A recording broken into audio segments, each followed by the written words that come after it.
পেরেশান, কান্নার আওয়াজ আসে, আমার ঘুম ভেঙে গেল, কে কাঁদে?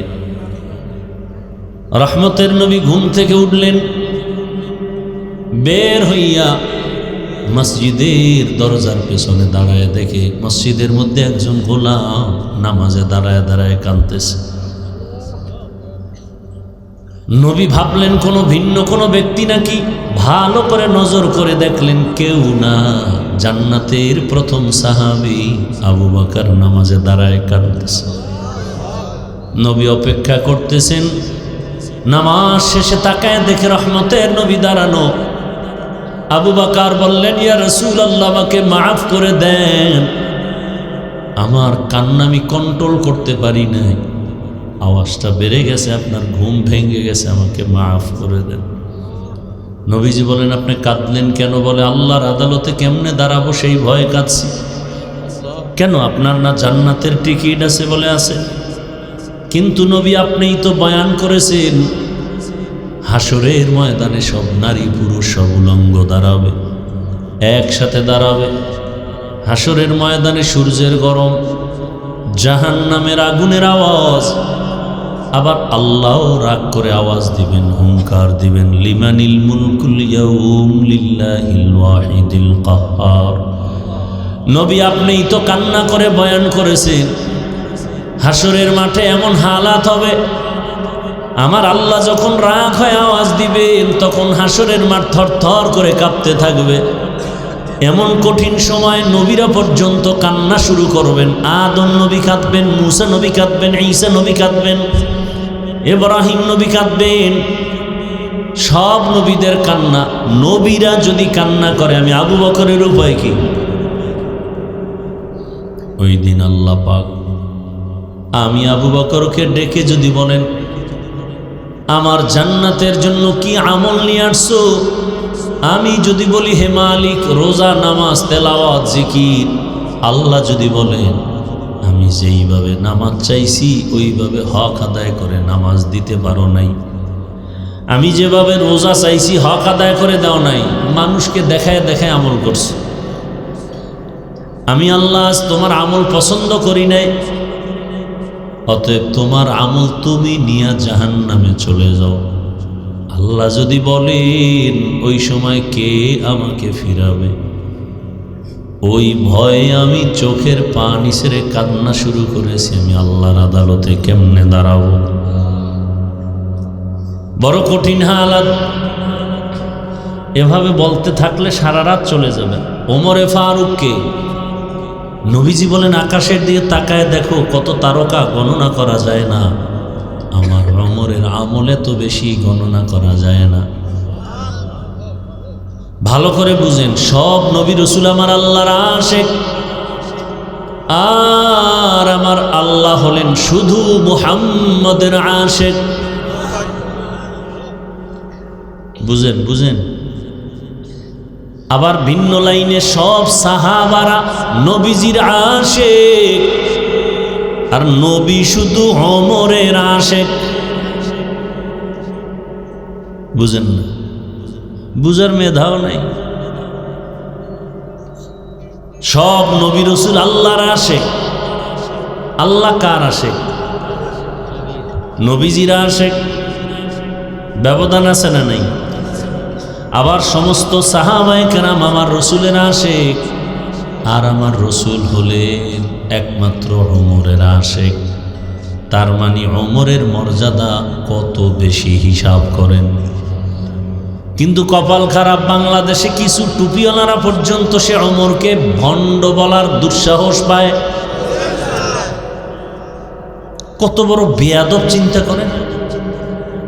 বেয়াদবির তো একটা সীমানা থাকা উচিত। ওমরে ফারুকের ঘটনা বললে রাত পার হয়ে যাবে। অর্ধজাহানের খলিফা ওমর, কোনো বডিগার্ড নেই, একা একা রাতের বেলা ঘুরে। আমার জনগণের কি হালাত, আর আমাদের নেতাদের কি হালাত। ভোট পর্যন্ত পায়ে ধরতে গিয়া রাতে ঘুমাবে না, কিন্তু চেয়ারে বসলে সারা বছরে আর খুঁজে পাওয়া যাবে না। আমি এক প্রার্থীরে কই, এই মিয়া, এই জনগণের পিছনে যেই পরিমাণ ঘুরেন, এর 100 ভাগের মাত্র 5 ভাগও যদি আমার মাওলার কাছে ভোর রাইতে একটু কালেকশন করতেন, তো বিজয়ের মালা তো আপনারটা কেউ নিতে পারত না। নামাজও পড়ে না, মনে করছে জনগণ সব উল্টাই দিবে, মাওলার সাথে সম্পর্কের কোনো দরকার নেই। অথচ সারা রাত চাইলেই কিন্তু তাহাজ্জুদ পড়তে পারে না? চাইলেই পারে যে আল্লাহ, তোমার বান্দাদের কাছে গেলাম, তুমি তোমার বান্দাদের দিলে আমার প্রতি মায়া বাড়ায় দাও। কি মানুষের অন্তরে তো মায়া মোহাব্বত আল্লাহ বাড়ায় দিবেন, সে আল্লাহকে রাজি করেন।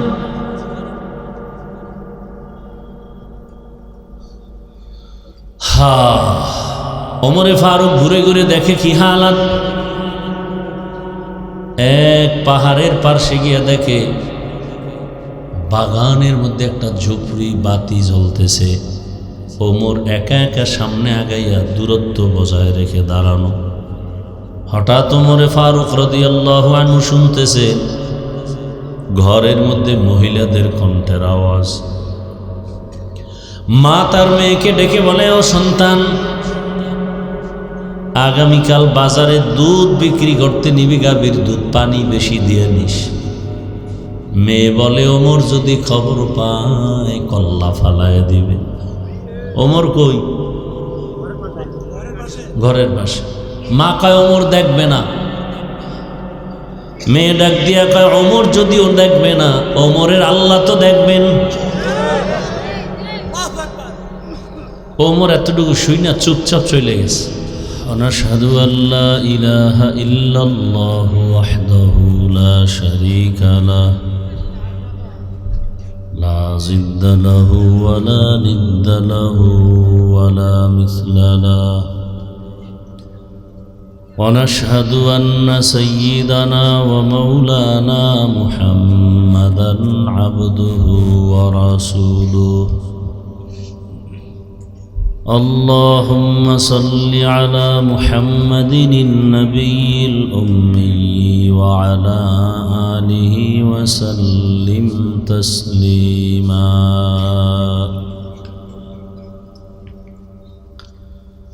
وبعد فأعوذ بالله من الشيطان الرجيم. بسم الله الرحمن الرحيم.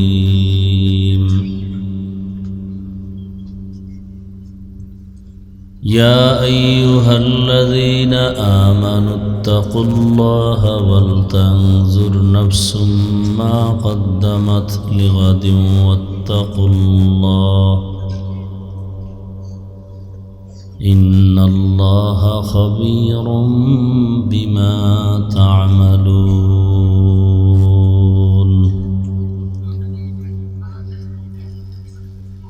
وقال النبي صلى الله عليه وآله وسلم حب الدنيا رأس كل خطيئة. صدق الله مولانا العظيم. صدق رسوله النبي الأمي الكريم. ونحن على ذلك من الشاهدين والشاكرين والذاكرين والحمد لله رب العالمين. سبحانك لا علم لنا إلا ما علمتنا إنك أنت العليم الحكيم. رب اشرح لي صدري ويسر لي أمري واحلل عقدة من لساني يفقه. حقیقت کھل جائے گی بوقت امتحان تیرے کہ سستی میں یا محنت میں گزاری زندگی تو نے، کہ سستی میں یا محنت میں گزاری زندگی تو نے. मोहम्मद ने आकर कुफर को मिटाया,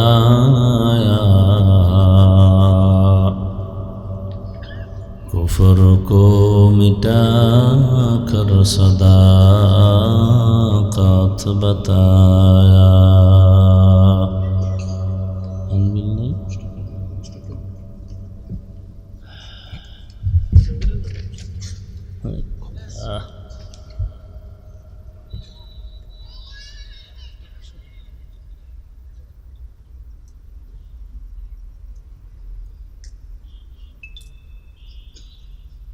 আজকের 25শে জানুয়ারি 2026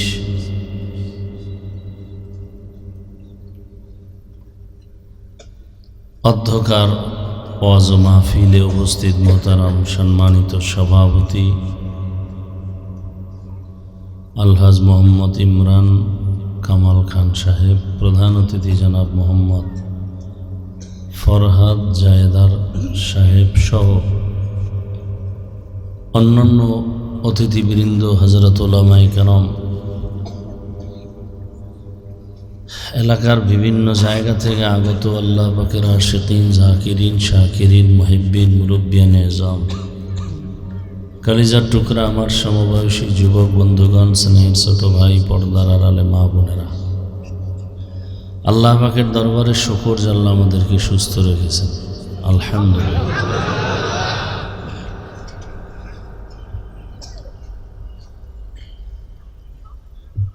আল্লাহ ফাইনাল নিয়তি করছিলাম আজকে আসবো না, ডাক্তারের কাছে যাব, এরপরও কঠিন অসুস্থতার মধ্যে দিয়ে আসছি। খুব অনুরোধের পরে বেঁচে থাকলে আল্লাহ কবুল করলে বহু দেখা হবে, কথা হবে, কিন্তু আপনাদের অন্তর এটা অনেক সময় মানবিক দৃষ্টি হারাইয়া পাগলের মতো আবল তাবল বলতে থাকেন, তাও একজন আলেমের শানে। এটা না জেনে না বুঝে কারো ব্যাপারে খারাপ মন্তব্য করা কবিরা গুনাহ, স্পষ্ট কবিরা গুনাহ। কত গালাগালি, কত বাজে কথা বলে শুধু শুধু নিজেরা গুনাহগার হতেন, অথচ ডাক্তারের কাছে গেলেই বলবে ভর্তি হন, রেস্ট নিতে হবে। তা আজকে টাইম দিছিলাম যাব, তারপর ওখানে না গিয়ে এদিকে আসছি। কথা বলতে খুবই কষ্ট, তারপরও সংক্ষেপ 2-4টি কথা বলে যাব। আল্লাহ আমাকেও তৌফিক দান করেন, আপনাদেরকেও তৌফিক দান করেন।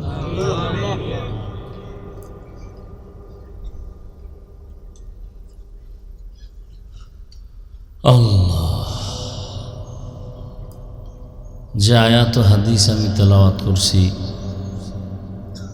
ইখলাস রুহানিয়তের সমন্বয়, সহি নিয়তে সহি তরিকায় কিছু কথা বলার মতো, শুনবার মতো আল্লাহ আমাকে আপনাদের সকলকে তৌফিক দান করেন।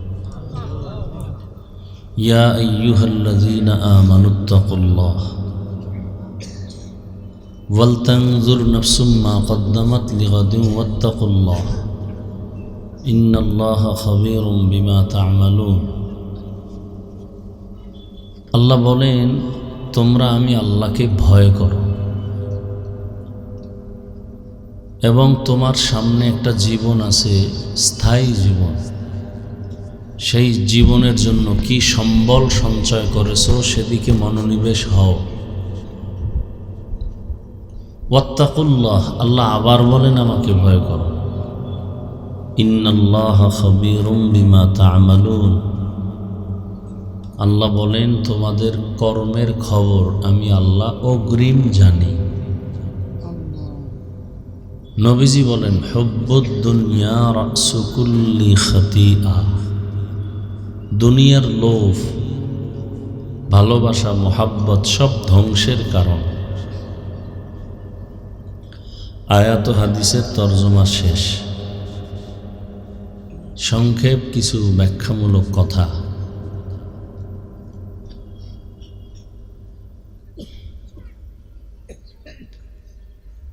হাদিসের উপরে কিছুক্ষণ কথা বলি, খেয়াল করেন। নবীজি বলেন দুনিয়ার লোভ, ভালোবাসা, মোহাব্বত সব কিছু ধ্বংসের কারণ। কথার একটু জবাব দিয়েন আল্লাহর ওয়াস্তে। দুনিয়ার লোভ, যত মানুষ দেখেন ধ্বংসের পথে আছে। আখেরাত মানে না, আল্লাহ মানে না, রসুল মানে না, ইসলাম মানে না। চিল্লেন না, বুঝেন, ঠান্ডা আওয়াজে জবাব দিন। এনে আমরা কারোর সাথে ঝগড়া করতে আসি না। রাস্তায় স্লোগান দিবেন, এখন চলতেছে না, রং চা খাইবেন আর চিল্লাইবেন, আর ভোটের আগের রাত্রে 500 টাকায় বিক্রি হয়ে যাবে। কি এরকম অমানুষ পশু নাই? যারা ভোটের আগের রাত্রে বিক্রি হয় ওরা পশু। আল্লাহ কইছে না, ওরা শুয়ারের চেয়েও খারাপ, পশুর চেয়েও খারাপ। উলাইকা হুম শাররুল বারিয়া। মানুষ টাকায় বিক্রি হয় না, টাকায় বিক্রি হয় পশু, চরিত্রহীন অমানুষ। পশুরও তো দাম আছে। শেরপুর বাজারে ভালো মানের একটা মুরগি কিনতে গেলে 800 থেকে 1000, ভালো মানের একটা ছাগল কিনলে 20,000, ভালো মানের একটা গরু কিনলে 1 লাখ প্লাস। আর আপনারা বিক্রি হবেন ভোটের আগের রাত্রে 500 টাকায়। তার মানে ছাগলের সমান দামও আপনার নাই, মানে আপনি ছাগলের চেয়েও খারাপ, মানে গরুর চেয়ে খারাপ, মানে কুত্তার চেয়ে খারাপ, শুকরের চেয়ে খারাপ। এই হলো বিবেক। এবার শুনেন দলিল। আল্লাহ কি বলছেন? যেই মানুষগুলো নিজের মানুষত্ব ধরে রাখে না, আল্লাহ তাদের ব্যাপারে বলেন সূরা আরাফ 9 পারা,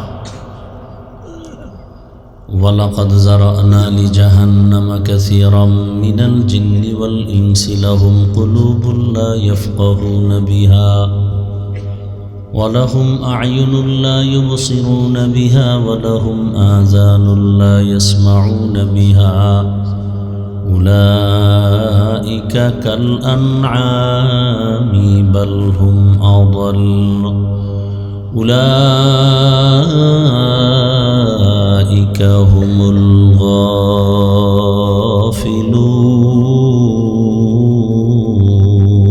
গাফিলুন।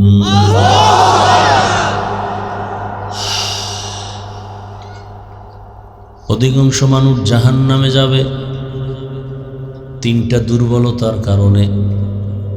যেই মানুষগুলোকে আমি আল্লাহ গবেষণা করার জন্য কলব দান করেছি, কলব গবেষণা করবে এত সুন্দর আসমান বিনা কুটিতে কে টানায় রাখলো, গবেষণা করবে একা একা। একই মায়ের গর্ভ থেকে 5টা সন্তান আসছি, কারো চেহারার সাথে কারো মিল নেই, কারো কণ্ঠের সাথে কারো কণ্ঠের মিল নাই। আমি ঘুমায় গেলে আমাকে সজাগ আমার যিনি করে দেন, মরা হয়ে যায় ঘুমের মধ্যে। আমি মরা না, ঘরের চুরি করিয়া কানের অলংকার টাইনা সরে নিয়ে যায়, টের পায় না, কেমন মরা মরছে। আল্লাহ বলেন আমি তোরে সজাগ না করলে কেউ সজাগ করতে। গবেষণা করবে। এই যে খানা খাইতেছি, খানা এত মজা, কাঁঠাল এত মজা, মাছ এত মজা, গোশত এত মজা, তরকারি এত মজা, এগুলো দুনিয়ার কেউ দিতে পারে না। মজা দিছেন যিনি, তার কাছে গবেষণা করে করে তার কাছে মাথা নত করবে। টাকার কারণে কোনো বেঈমানের কাছে মাথা নত করবে না। 2 নম্বর দুর্বলতা, আমি দেখার জন্য চক্ষু দিছি, দেখে না। কথা কি করে? হ্যাঁ দেখে। কি দেখে? উল্টা পাল্টা। দেখার জন্য বলেছি মা বাবাকে দেখবা সওয়াব, ওলামায়ে আহলে হকরে দেখবা সওয়াব, কোরআন খুলিয়া তাকায় তাকায় দেখবা সওয়াব, বাইতুল্লাহ তাকায় দেখবা সওয়াব, আল্লাহর কুদরতের নিদর্শন দেখবা সওয়াব। ওই মানুষগুলো আসলে মা বাবাকেও ভালোবাসার নজরে দেখে না, আলেমও দেখে না, কোরআনও দেখে না, বাইতুল্লাহও দেখে না। সময় পেলেই মোবাইলটা খুলিয়া শুধু গুনাহ দেখে, গুনাহ আর গুনাহ, শুধু গুনাহ দেখে। কি দেখে? গুনাহ দেখে। চোখের গুনাহ, হাতের গুনাহ, জবানের গুনাহ, অন্তরের গুনাহ, শুধু গুনাহ আর গুনাহ। 3 নম্বর দুর্বলতা, আমি ওরে কান দিছিলাম শোনার জন্য। কি শুনবে? আজানের আওয়াজ, কোরআন তেলাওয়াতের আওয়াজ, উলামায়ে কেরামের কোরআন সুন্নাহ ভিত্তিক বয়ানের আওয়াজ। কিন্তু বান্দা শুনে গীবতের আওয়াজ, গানের আওয়াজ, মিথ্যা কথার আওয়াজ, গালির আওয়াজ। এবার কি মানুষগুলো কেমন? দেখতে মানুষ কিন্তু ভিতরটা কেমন জানো? আল্লাহ কয় উলাইকা কাল আনআম, এরা চতুষ্পদ জানোয়ারের মতো। গরুরে যদি বলেন এই গরু খবরদার, তোর আমার আন্ডারে যে খানা আছে এটা খাবি, পরেরটা খাবি না, শুনবে? কান আছে না গরু? এরপরও কিন্তু শুনে না, ওর মতো চলে। আল্লাহ কয় যে মানুষটার মধ্যে আমি ভালো মন্দ যাচাই করার বিবেক দিলাম, ভালোটাকে গ্রহণ করবে, খারাপটাকে বর্জন করবে। এগুলো যারা করে না, আল্লাহ করা দেখতে মানুষ কিন্তু ভেতরটা কুকুরের চেয়েও খারাপ, কুকুরের চেয়েও। চতুষ্পদ জন্তু না, বলে বালহুম আদল, এর থেকেও খারাপ। এরপর আল্লাহ শেষ করে না, আরো একটা বাক্য বলছেন উলাইকা হুমুল গাফিলুন, এরা জাহান্নামী। অনেকে মনে করে হুজুর গো এগুলি বয়ান, এটি কি আমাদের জন্য? এবার আমি যদি আপনাকে ধরাই দিই, এরপর তো মানবেন না, ঘাট তেরা না। আপনাদের লাইনে একটা যুবক ছেলে, এই যুবকেরা ভুলে গেছো, মাত্র কয়েক সপ্তাহ হইল তোমাদের লাইনের যুবকটা রক্তের ফোঁটা জমিনে ফালাইয়া গোটা দুনিয়াটাকে আলোড়ন তৈরি করে চলে গেল। আর বলে গেল পশু টাকায় বিক্রি হয়, অমানুষ টাকায় বিক্রি হয়, আমি হাদি টাকায় বিক্রি হই নাই। তুমি কেমন যুবক? একটু লজ্জা শরম আসে না? 40 বছর পর্যন্ত তোমার চেহারা থাকবে আলোকিত উজ্জ্বল, 25 বছরে চেহারা নষ্ট কেন? তোমার চেহারার দিকে আকর্ষণ নাই, তাকাইলে মায়া লাগে না, কারণ কি? কি পরিমাণ অপরাধ করেছো, অন্যায় করেছো। 1500 বছর আগে রঈসুল মুফাসসিরিন আব্দুল্লাহ ইবনে আব্বাস রাদিয়াল্লাহু তাআলা আনহু বলেছেন, মানুষ গুনাহ করতে করতে যখন সীমা লঙ্ঘন করবে, তখন তার উপরে নগদ শাস্তি আসবে 5টা। বুঝেন কথা? বুঝেন? গুনাহ করারও একটা সীমা না? এই সীমা লঙ্ঘন যখন করবে তখন 5 শাস্তি নগদ। প্রথম শাস্তি, চেহারার নূর আল্লাহ নিয়ে যাবে, চেহারায় নূর থাকবে না। 2 নম্বর শাস্তি, খানায় বরকত থাকবে না, খাইবে ঠিক কিন্তু বাথরুমে যাইবে, খাওয়ার পরে রোগ বাড়বে, শক্তি আসবে না। এরকম 5টা শাস্তি। ওই ছেলেটার কথা কি ভুলে গেছো যুবক? রাস্তা দিয়ে হাঁটতেছে, মানুষ এসে এসে ইচ্ছা করে টাকা দেয়। এই ফেসবুকের গোলামেরা দেখো নাই, 50,000 টাকার বান্ডিল, ইন্তেকালের পরে তার অ্যাকাউন্ট চেক করে দেখা হলো কোটি কোটি টাকা জমা হয়ে গেছে। যুবকরা বলো, ওই ছেলে কোনোদিন লাইভে এসে টাকা চাইছে? হ্যাঁ? আর তোর চরিত্র কত খারাপ, সারা রাত মোবাইলে গুনাহ করবি, এমবি নাই, পাগল হয়ে গেছো। এমবি পাই কই, টাকা লাগবে, খুঁজা খুঁজা বের করছো। মায়ের টাকা, বাবার টাকা চুরি করবো। তুই কত নিকৃষ্ট সন্তান যে বাবার টাকা চুরি করো, মায়ের টাকা চুরি করো। তোর মা বাবাকে ধ্বংস করার জন্য তৃতীয় আর কাউকে দরকার নাই, তুই যথেষ্ট, তোর মতো একটা অসৎ সন্তান যথেষ্ট। আল্লাহ হেদায়েত দান করুন। ভাই, আমি কাউকে আঘাত করার জন্য বলি না, আমি আপন বানানোর জন্য বলতেছি। আমি সবার কল্যাণ চাই, শান্তি চাই, সবাই যেন শান্তিতে জীবনযাপন করে আখেরাতমুখী হয়ে যায়। তার মানে আপনাকে বড় হুজুর পাগড়িওয়ালা হতে হবে, আমি কিন্তু এটা বলি না একবারও। আমি কওমি মাদ্রাসার সন্তান, একবারও বলি নাই তুমি স্কুল বাদ দিয়া কওমি মাদ্রাসায় যাও। আমি তাবলিগের লাইনের সন্তান, একবারও বলি নাই তাবলিগে যাও। আমি পীরের মুরিদ, কিন্তু একবারও বলি নাই তুমি পীরের কাছে যাও। আমি শুধু পীরের মুরিদ না, বরং সারা বাংলাদেশে চ্যালেঞ্জ দিয়ে দিছি, যারা বলে আমরা পীর মুরিদি অলিয়া উলিয়া মানি না, ওরা কোরআন মানে না, বুখারী মানে না, ওরা ভণ্ড। ওদের যারা ভণ্ড বলে না তারাও ভণ্ড, চ্যালেঞ্জ দেওয়া। যারা বলে আমরা পীর মুরিদি অলিয়া উলিয়া মানি না, এরা কোরআন মানে না, বুখারী শরীফ মানে না, এরা বাতেল। এদেরকে যারা বাতেল বলে না তারাও বাতেল। কিন্তু আমি এখানে একবারও বলছি পীরের কাছে যাও না। ওই লাইনে বয়ান করার আমাদের ওলামায়ে কেরাম যথেষ্ট আছে, আলহামদুলিল্লাহ। শুধু তাই না, আমার দেশে মাওলানা মুফতি মুহাদ্দিসের অভাব নাই। আমার দেশে অভাব যেটা, আমি ওই দিকটাকে একটু হাইলাইট করে বয়ান করি। আমার দেশে আদর্শবান ডাক্তারের বড় অভাব, আদর্শবান ইঞ্জিনিয়ারের অভাব, আদর্শবান প্রফেসরের অভাব, আদর্শবান ওসি ডিসি এসপি সাহেবদের বড় অভাব। আজ যদি আমার বাংলাদেশের প্রত্যেকটা থানা জেলার ওসি ডিসি এসপি যদি 5 ওয়াক্ত নামাজি হইত, আল্লাহর ভয় থাকতো, কোনোদিন ময়দানে ময়দানে গ্রামে গ্রামে কোরআনের বয়ান চলতো, কোনো সুদখোরের পেছনে অনুমতি নেওয়ার প্রয়োজন হতো না। কি ওয়াজ হবে, কোরআনের বয়ান হবে, মানুষকে ভালো বানানোর বয়ান। এখানে অনুমতি কি? কিসের অনুমতি? দুনিয়ার সব আকাম চলে, কোরআনের বয়ান চললে অনুমতি। এই সব দোষ আপনাদের, সব আপনাদের দোষ। আঙ্গুলটা নিজের দিকে দেন।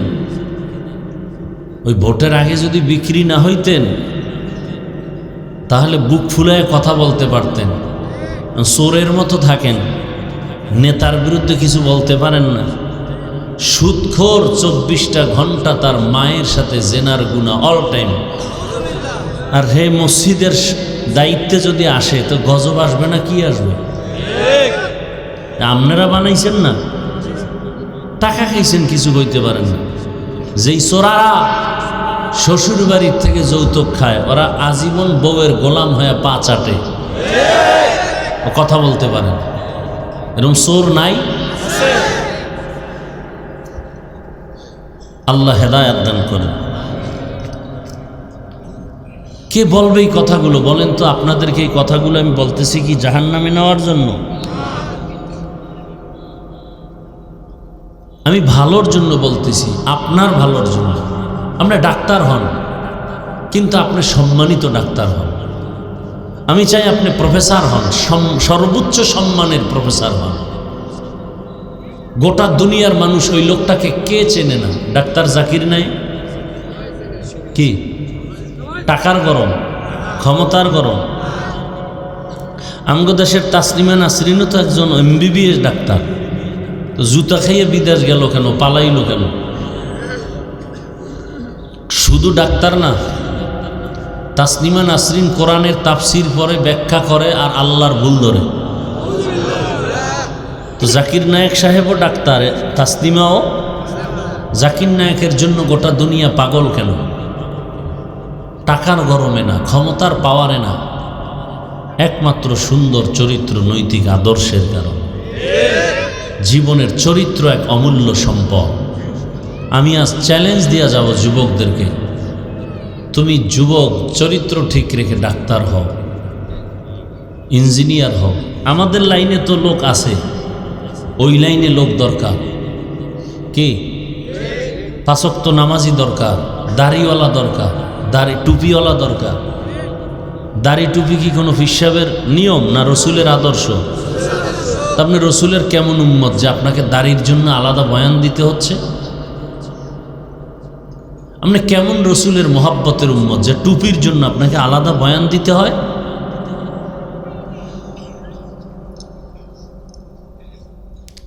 কেমন মুসলমান আপনি? আপনার আমার আল্লাহ এক, নবী এক, কোরআন এক, কাবা এক, ধর্ম এক, কালেমা এক, সব এক। কাফন এক, কালার এক, বিদায় বেলা কবরস্থানের কবরের সাইজ এক, ভেতরের প্রশ্ন এক, সব এক। অথচ আমি টুপি খুলতে চাই না, লজ্জা। আর আপনি কেমন, কি বলবো, আপনি কেমন মুসলমান যে আপনি টুপি দিতে চান না, লজ্জা লাগে? মানে কেমন মুসলমান? আমি দাড়ি কাটতে চাই না, লজ্জা। আর আপনি দাড়ি রাখতে চান না, লজ্জা লাগে। আপনি কেমন মুসলমান? আমি পর্দা না করলে লজ্জা পাই, আর আপনি পর্দা করতে গেলে লজ্জা পান। আমি মসজিদে না গেলে লজ্জা পাই, আর আপনি মসজিদে গেলে লজ্জা পান। আপনি কত বড় নিকৃষ্ট মুসলমান! আবার মাস্তানি মাস্তানি ভাব দেখান। লজ্জা থাকলে তো চোখের পানি আসতো, মাথা নত হইতো যে আসলে আমি একটা রসুলের উম্মত হয়ে এত বড় খারাপ হইলাম কেন? অথচ আপনাদের লাইনে, হুজুর না, জীবনে মাদ্রাসায় যায় না, আপনাদের লাইনে, জেনারেল লাইনের মানুষ, দাড়িওয়ালা নামাজি, র্যাব আর্মি নাই। সত্য বলেন, মিথ্যা বলেন না? ওসি, ডিসি, এসপি, দাড়িওয়ালা নামাজি নাই? আপনার উপরে কার গজব লাগছে বলেন তো? কার বরদোয়া নিছেন বলেন? কার অভিশাপ নিয়েছেন বলেন? আপনার মতো জেনারেল লাইনের মানুষ, স্কুলে পড়ে, কলেজে পড়ে, প্রফেসর, ডাক্তার, ইঞ্জিনিয়ার, দাড়িওয়ালা, 5 ওয়াক্ত নামাজি, 1 টাকাও হারাম খায় না, নাই? আপনার কপালে কার বরদোয়া লাগছে বলেন? আপনি অবশ্যই অভিশপ্ত, আপনার উপরে কারো অভিশাপ লাগছে। না হয় মুসলমান হয়ে আপনি দাড়িকে পছন্দ করবেন না কেন? যদি পছন্দ করেন তাই তো কইবেন হুজুর দোয়া করেন, চেষ্টা করি, পারি না। যদি বেয়াদবি করে বলেন দাড়ি না রাখলে অসুবিধা কি? তো রসুল যদি বলে তোর মতো বেয়াদব উম্মত না হইলে অসুবিধা কি? কি রাগ করতেছেন না? এই কথাগুলো আমরা যদি আপনাদের না বলি কে বলবে বলেন তো? আর আমি তো কোরআন হাদিসের আলোকে ইসলামকে উঁচু করার জন্য বলতেছি, আপনার কল্যাণের জন্য বলতেছি। কই আমি তো হুজুর হইতে বলি না, আমি তো আরও বলতেছি ডাক্তার হন, ইঞ্জিনিয়ার হন, প্রফেসর হন, ওসি হন, এমপি হন, বেয়াদব হইয়েন না। কি আপনাদের লাইনে রাস্তায় গাড়ি চালায় ড্রাইভার নামাজি নাই? ব্যবসায়ী বাবারা বলেন তো আপনাদের ব্যবসায়ীদের মধ্যে নামাজি নাই? তা আপনি পারবেন না কেন? চাকরিজীবী বাবার আপনাদের মধ্যে কি চাকরিজীবী নামাজি দাড়িওয়ালা নাই? আপনি পারবেন না কেন? রিজিকের মালিককে তাল মিলেন না, বুঝা শুই না কেন? কয়দিনের জন্য? কতটুকু? প্রতিদিনের অর্ধেক? হ্যাঁ, পিপিলিকার খানা কে দেন? নদীর মাছ হাজার হাজার কে খাওয়ায়? উড়ন্ত পাখি সারাদিন উড়ে, উড়তে উড়তে পেট ভইরা সন্ধ্যায় বাসায় আসে, কে খাওয়ায়? জঙ্গলের প্রাণীর খানা কে দেন? ওরা দামি না আমরা দামি? আমরা। তা আপনি টাকার জন্য দাড়ি কাটছেন কেন?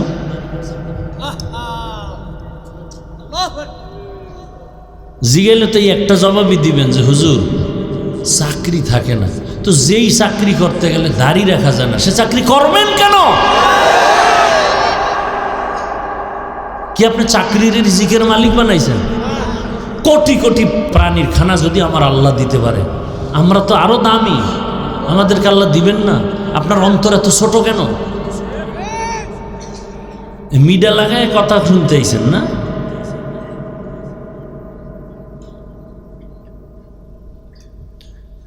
আল্লাহ কি বাহাদুর! কই 10 তলা বিল্ডিং খাড়ায় রয়েছে, আর বাহাদুরে কলা পাতা বিছিয়ে জঙ্গলে ঘুমায়।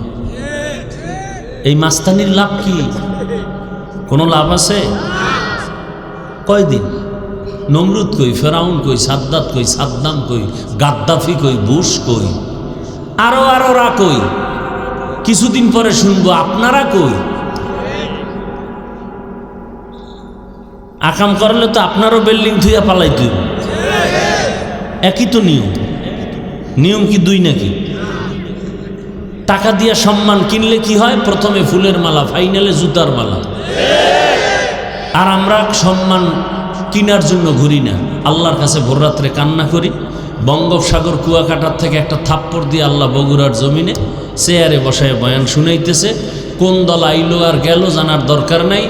এমপি সাহেব দেখছে, হুজুর আপনার নাম শুনছি, দেখা হয়ে গেছে, দোয়া করেন। আর আপনি এই এমপির পিছে ঘুরতে ঘুরতে পায়ের চামড়া শেষ।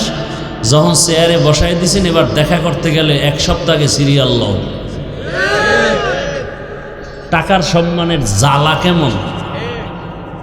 আপনি তো গোলাম, ও জানে, ওরা তো কিনে ফেলাইছি 500 টাকায়। অতএব যেদিন কমে দিন, রাইতে কমু, রাত 3টায় আসবে, কয়েকদিন ঘুম বা কোনো এমপি আমাকে বলতে পারবে?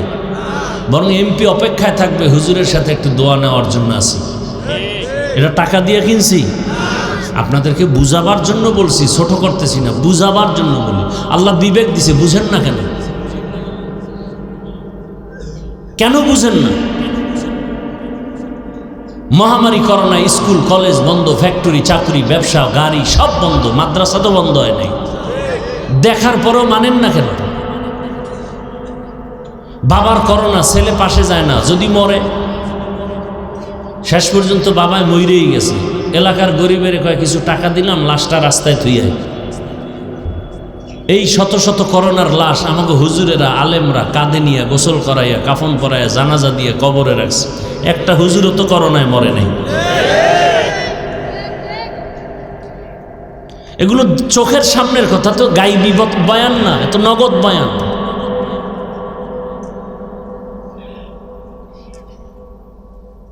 অনেক কিছু হয়ে গেছেন, মানুষ হতে পারেন না, এটা ফাইনাল কথা।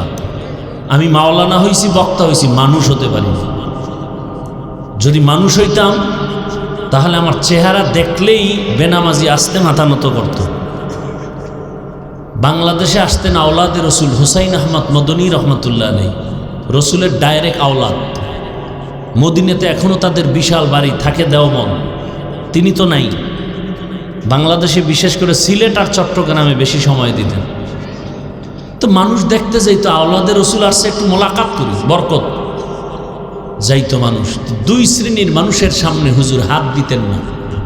ওরা হাত দিলেও হুজুর ফিরাই দিতেন আর বলতেন, এই দুশ্মন। তার ভাষায় উর্দুতে বলতেন, হিন্দিতে বলতেন, আমি বাংলায় বলতেছি। তুমি দাড়ি কেটে রসুলকে কষ্ট দিতেছ, তুমি তো রসুলের দুশ্মন, আমি তো রসুলের আওলাদ, আমি দুশ্মনের সাথে তো হাত মিলাতে পারি না, ভাগো।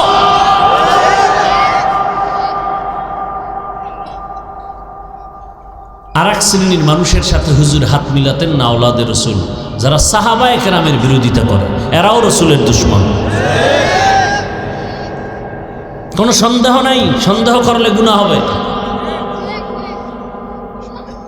এই 2 শ্রেণীর মানুষের সাথে আওলাদে রসুল হাত মিলাতেন না, এরা ছিলেন মানুষ।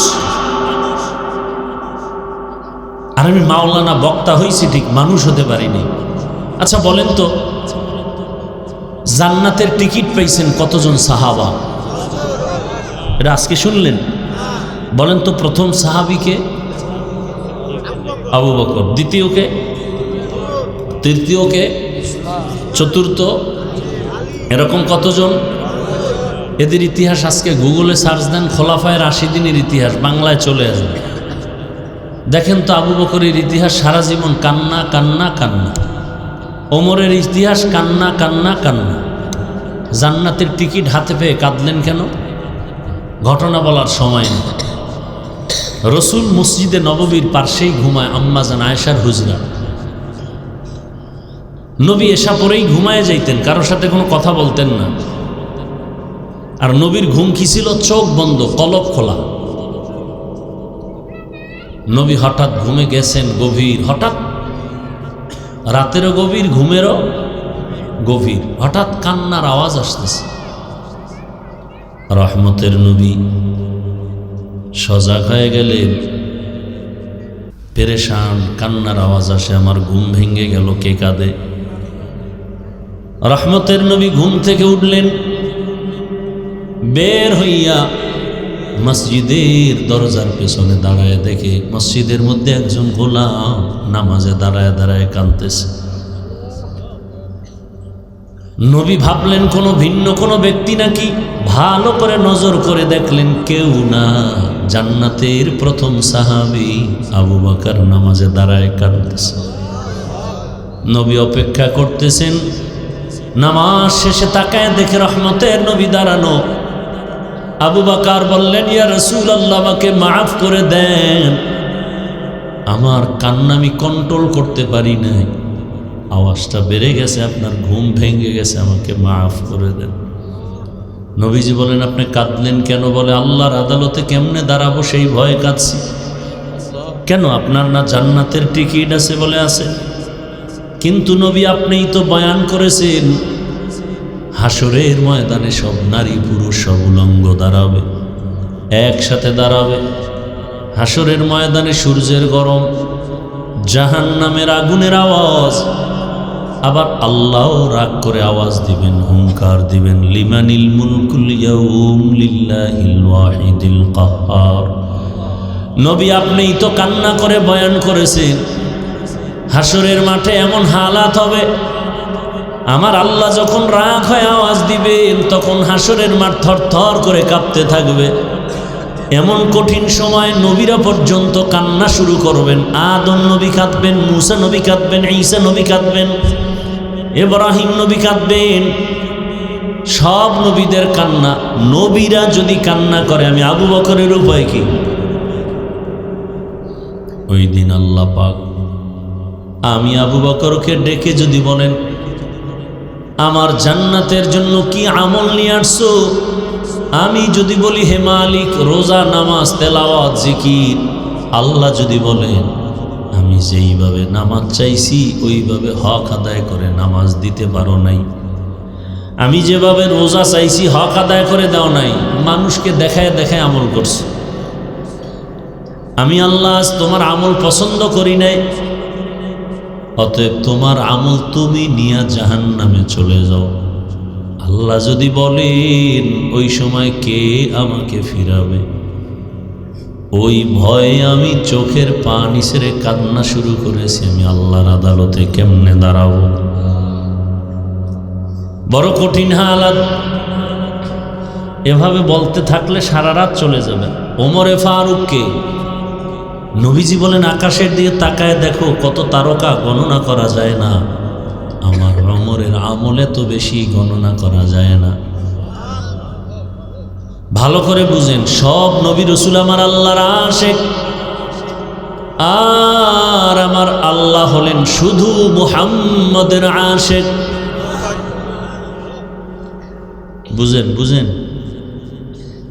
আবার ভিন্ন লাইনে সব সাহাবারা নবীজির আশিক, আর নবী শুধু ওমরের আশিক। বুঝেন না, বুঝার মেধাও নাই। সব নবী রাসূল আল্লাহর আশিক। আল্লাহ কার আশিক? নবীজির আশিক। ব্যবধান আছে না নাই? আবার সমস্ত সাহাবায়ে কেরাম আমার রসুলের আশিক, আর আমার রসুল হলেন একমাত্র ওমরের আশিক।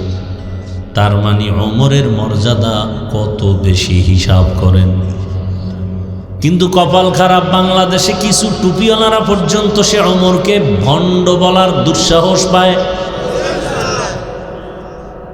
কত বড় বেয়াদব চিন্তা করেন। বেয়াদবির তো একটা সীমানা থাকা উচিত। ওমরে ফারুকের ঘটনা বললে রাত পার হয়ে যাবে। অর্ধজাহানের খলিফা ওমর, কোনো বডিগার্ড নেই, একা একা রাতের বেলা ঘুরে। আমার জনগণের কি হালাত, আর আমাদের নেতাদের কি হালাত। ভোট পর্যন্ত পায়ে ধরতে গিয়া রাতে ঘুমাবে না, কিন্তু চেয়ারে বসলে সারা বছরে আর খুঁজে পাওয়া যাবে না। আমি এক প্রার্থীরে কই, এই মিয়া, এই জনগণের পিছনে যেই পরিমাণ ঘুরেন, এর 100 ভাগের মাত্র 5 ভাগও যদি আমার মাওলার কাছে ভোর রাইতে একটু কালেকশন করতেন, তো বিজয়ের মালা তো আপনারটা কেউ নিতে পারতো না। নামাজও পড়ে না, মনে করছে জনগণ সব উল্টায় দিবে, মাওলার সাথে সম্পর্কের কোনো দরকার নেই। অথচ সারা রাত চাইলেই কিন্তু তাহাজ্জুদ পড়তে পারে না, চাইলেই পারে যে আল্লাহ তোমার বান্দাদের কাছে গেলাম, তুমি তোমার বান্দাদের দিলে আমার প্রতি মায়া বাড়ায় দাও। কি মানুষের অন্তরে তো মায়া মোহাব্বত আল্লাহ বাড়ায় দিবেন, সে আল্লাহকে রাজি করেন।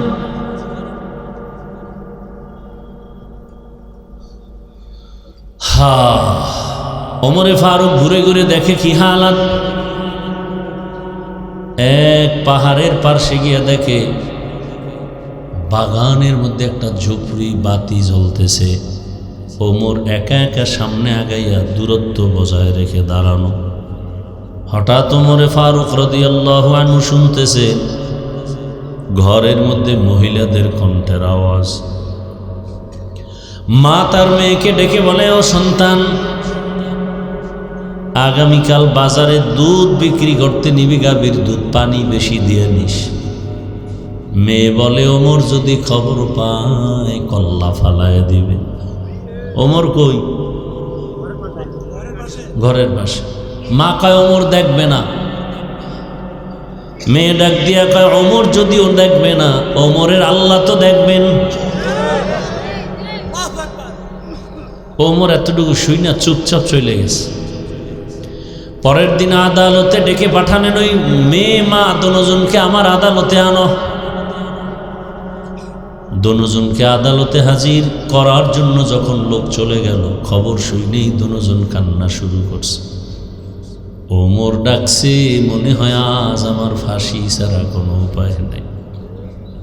কারণ ওমর অন্যায়ের কাছে মাথা নত করে না। মাও কাঁদে, মেয়েও কাঁদে। আমাদের এই দুঃখের সংসার, বাজারে দুধ বিক্রি করে সংসার চালাই, আজ ওমর বুঝি ডাকছে আমাদের মেরে ফেলার জন্য। কারণ ওমর কথার আগে তরবারি রেডি।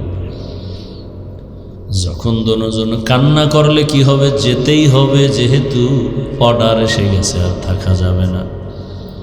ওমরের আদালতের পার্শ্বে কাঁদতে কাঁদতে গিয়া ওমরে ফারুক রাদিয়াল্লাহু তাআলা আনহু আওয়াজ দিয়া কয়, মা কাঁদবেন না, আমি ওমরের আদালত জুলুমের আদালত না, এটা ইনসাফের আদালত, কোনো ভয় নাই। আমার এখানে কোনো জুলুম নাই, সব ইনসাফ। ভয় পাইবেন কেন? ভয় পাইবেন না, আপনাকে সর্বোচ্চ সম্মান দিতে ডাকছে। মেহমানদারি করালেন। ওমরে ফারুক বললেন, আম্মা জান, আপনার কপাল কেন এত ভালো? জমিনের মধ্যে তো আপনি চাঁদ কপালওয়ালা। আপনার ঘরে এমন এক মুক্তার দানা পাইছেন, আপনার মেয়ে হলো একটা মুক্তার দানা। আল্লাহর ভয় তাকওয়া তার অন্তরে এত বেশি। আরে আম্মা জান, আপনার কপালের চাঁদের ভাগে যদি আমাকে নিতেন। মা বুঝেন না, চুপ করে আছে। ওমর বলে, আপনার ওই চাঁদের আলোকিত সন্তান মেয়েটাকে আমি ওমরের ছেলের বউ বানাতে চাই। আমি ওমরের ছেলের বউ বানাতে চাই। খুশি না বেজার? কি এর কান্না? এইবার আবার কান্না দিছে, খুশির কান্না। এতক্ষণ ছিল ভয়ের কান্না, এখন খুশির কান্না। এবার আল্লাহর বান্দি কান্না বন্ধ করে বলে, আলহামদুলিল্লাহ। এবার তার মেয়েটা ওমরের সন্তানের বউ হয়ে গেল বিবাহের বন্ধনে। আর এই মেয়ের গর্ভধারায় আসছে আর একটা চাঁদের আলো, ওমর ইবনে আব্দুল আজিজ। আর এক চাঁদের আলো, ওমর ইবনে আব্দুল আজিজের ইতিহাস পড়লে আশ্চর্য হয়ে যাবে। মুসলমান বিজয় কেন? অস্ত্রের কারণে? আমরা সব ফকিন্নি। মুসলমানের টাকা নাই, বাড়ি নাই, গাড়ি নেই, অস্ত্র নাই, কিন্তু সারা দুনিয়ার মাস্তান সন্ত্রাসী অস্ত্রধারীরা সব গোষ্ঠী শুদ্ধ ভয় পায় এই মুসলমানকে। ইহুদির crore crore crore billion trillion dollar ব্যয় করে মুসলমানকে ধ্বংস করার জন্য। কারণ কি? আমরা তো কাউকে মারি না। কই আমাদের আলেমরা তো হিন্দুদেরকে গালি দেয় না, খ্রিস্টানদেরকে গালি দেয় না, বয়ান তো করি আপনাদেরকে। এরপর সব বেঈমানরা ভয় পায় কেন? এই হুজুরগো কথা শুনলেই এক দলের মাথা গরম। এই হুজুরগো বাড়ি নেই, গাড়ি নেই, অস্ত্র নাই, মসজিদ ইমামতি করে, মাদ্রাসায় পড়াইয়া টুকটাক চলে। এরপরও বিএমপির ভয় হুজুর, আওয়ামী লীগের ভয় হুজুর। কারণ কি? বলে এদের কাছে এমন একটা অস্ত্র আছে যেটা আর কারো কাছে নাই। সেটা হলো এরা জীবন দিতে পারে কিন্তু অন্যায়কে সাপোর্ট দিতে পারে না।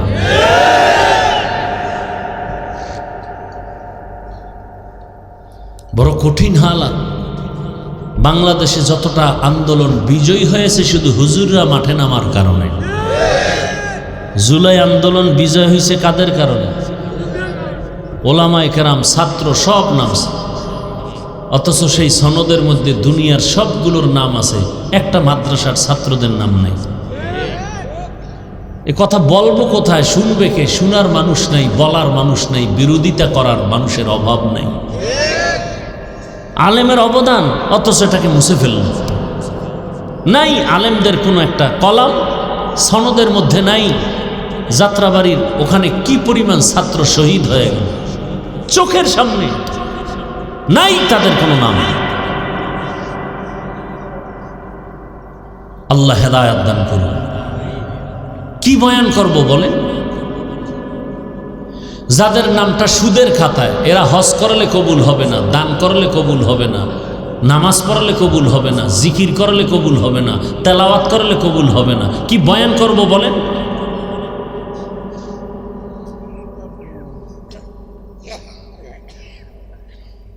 সুদের খাতায় যাদের নাম, একটা মোনাজাত কবুল হবে না, হবে না, হবে না, তওবা না করা পর্যন্ত।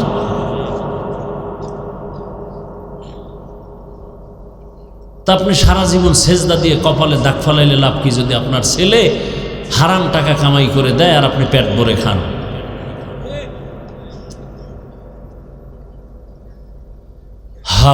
সাহাবায়ে কেরামদের এত কষ্টের মাঝে আল্লাহকে ভুলেন নাই।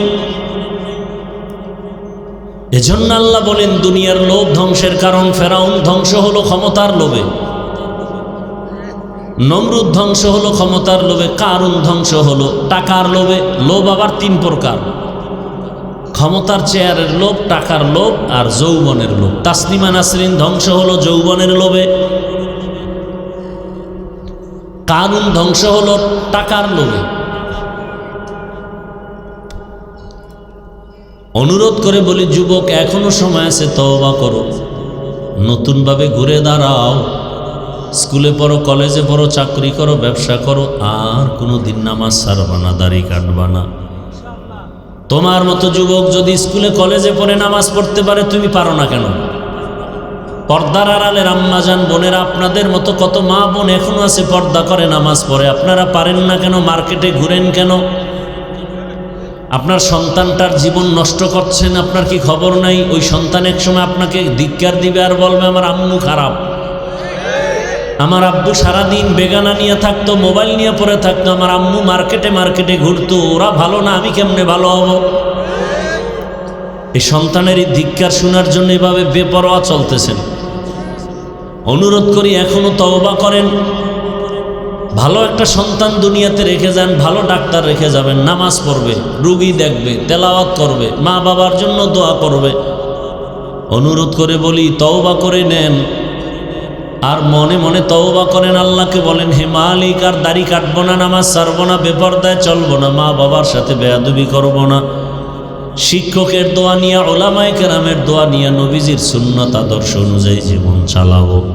তওবা করার মতো যদি কারো নিয়ত হয়, দুটো হাত আমার আল্লাহকে দেখায় দেয়। আয় আল্লাহ, হাতগুলো কবুল করে নেন, তওবা কবুল করে নেন, তওবার উপরে মজবুত হইয়া চলার তৌফিক দান করেন। আমিন।